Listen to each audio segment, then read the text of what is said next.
Welcome to Millions for Millennials. Today we'll be discussing two brokerage houses, Etrade and RobinHood. I chose these because they are two polar opposites, Etrade being a more brick and mortar established place, while RobinHood is kind of a new startup company and they've only been around for 3 years. So let's get into the comparison. Etrade has an iOS app. RobinHood has an iOS app as well, yet RobinHood does not operate on an online platform as opposed to Etrade operating on an online platform. So with Etrade, you have the computer platform and you have the iOS platform. RobinHood, you have solely the phone platform. So take that into consideration as well with choosing your broker. Etrade. Commissions are $9.99 a pop, whether you're trading on the NASDAQ, New York Stock Exchange, or the OTC penny stock markets. $9.99 flat. RobinHood, $0 commission. They kind of market themselves on a $0 commission. They're like a bare bones type of discount brokerage, yet they don't trade on the OTC markets. So you can't buy penny stocks off of RobinHood. Next is a minimum account balance. Now, both of these guys offer zero minimum account balance and zero initial deposit. That can work one of two ways. You can open both of the accounts with either $90 or $9,000, but you have to take that all into consideration based on your risk tolerance and kind of what your goals are for investing. Next is a hidden fees. Now, both of these guys don't have any type of hidden fees, no inactivity fees, no management fees, no maintenance fees, none of that. It's all inclusive, $9.99 for the stock trading commissions and $0 for RobinHood. So, by the looks of it, you can pretty much get a RobinHood account and not pay anything for it, as opposed to an Etrade account where you have to pay the commissions and other fees. Full commissions will be listed in the link below. Customer support. Now, it's kind of funny because both of these, out of the four brokers that we'll be comparing, other two being Scottrade and Schwab in the next video, have the worst customer service out of the four. It's just kind of by coincidence that I chose the worst two to review first. When I called Etrade, I called through the corporate customer service line, the 1-800 number, and gosh, was it kind of like horrible. It took so long to get connected to somebody on the other line, and then I had to get transferred to my local branch, and it was just a mess. Logistics wise, it was horrible.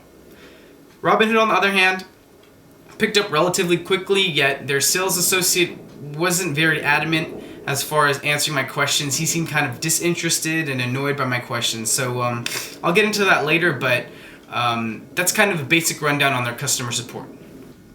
Etrade has banking services available. You can have a checking, savings account, and a checkbook / debit card mailed to you. I personally have the checkbook. I don't need a debit card. I'm not even going to use the Etrade checking savings account because I have my own checking savings account. But the thing is with their banking services is that they don't have any brick or mortar stores. So what that means is if you go to a branch, there will be no ATM. You can swipe your card. You'd have to go to like a Wells Fargo, Patelco, JP Morgan Chase branch and use their ATM. But Etrade can work out a negotiation with your broker to waive the fees, but you will be charged initially for withdrawing cash from the account. So that's why I don't even use the debit card that was offered. RobinHood does not offer any type of banking services. It is solely a vehicle to buy your securities. So there's no type of banking involved with RobinHood. Now, the length to liquidate your money is the same for any type of brokerage house, whether it be Scottrade, Etrade, RobinHood, Schwab. It's 3 days. It's 3 days flat. That's SEC rules that they need to comply with. So whether it be any of those four guys, it's going to be a 3-day hold. It'll take 3 days. That's just because of money laundering issues. Our analysis. When I think of E-Trade, obviously I'll be kind of biased because they're my brokerage and I want the best for them so that I can have the best customer experience. But when I think of them, I think of horrible logistics and bad customer service. The phone service is just subpar. Yet when you get down to the local branch level, it picks up a little bit. The broker I talked to, he was very adamant on me opening an account. Little did he know I already have an account. I just didn't want him to be biased on me, so I said I didn't have one. And the local branch service is much better than the regional service. I would recommend calling your local branch before you call the regional service, because the regional service is very just shoddy. So our analysis on Robinhood. Robinhood offers less products. They only trade on the US stock exchanges, so if you were to trade Canadian stocks, European stocks, or Japanese stocks, you can't do it with Robinhood. There are also kind of some factors out there that will deter me from Robinhood, is because they're such a new startup. They don't have anything really set in stone. They don't have a history established. So, you're paying something for the lack of fees, whether it be in customer service or kind of the speed of which Robinhood's going. I would shy away from Robinhood if it was me, and that's why I didn't go with Robinhood. And they also don't trade OTC. I may be trading some OTC penny stocks, and Robinhood just doesn't offer that. Yet, the sales associate that I did talk to said that Robinhood is in the developing stages of expanding their horizons, whether it be trading on the OTC markets or overseas in the European stock exchange and the Japanese stock exchange. So there is time for Robinhood to expand, and they will. But for now, I personally am going to shy away from it. Alright guys, it looks like you've made it to the end of the video.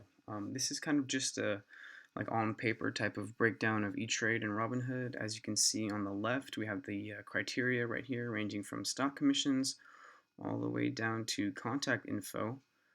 This contact info is based on where I live, so if I were you, I'd just kind of plug in my zip code and see what the closest branch is for me for E-Trade. Robinhood, on the other hand, does only have one branch, and this is the only type of regional service number you'll get. But as you can see, this is what we have on paper. I'm not going to talk very much here. I'm just going to let you guys pause this video and kind of compare.